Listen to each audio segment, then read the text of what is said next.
প্রথম শহীদ, প্রথম নেতা বীর মীর নিসার আলী তিতুমীরের নামে উপমহাদেশের সর্বোচ্চ শিক্ষার্থীদের শিক্ষাপীঠকে আগামী 7 দিনের মধ্যে রাষ্ট্রীয়ভাবে পূর্ণাঙ্গ বিশ্ববিদ্যালয়ের স্বীকৃতি দিয়ে চলমান শিক্ষা ব্যবস্থার সংস্কার করতে হবে।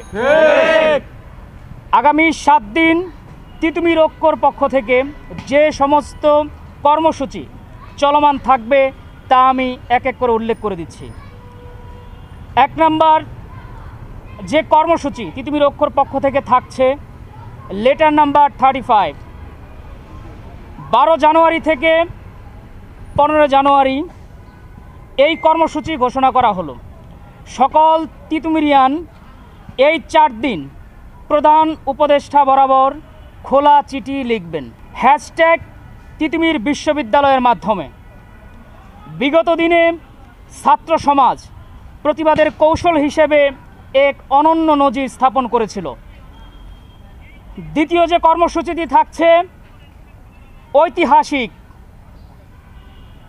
তাহবান্ধ, যেটি তিতুমীরের আন্দোলনের একটি অংশ ছিল।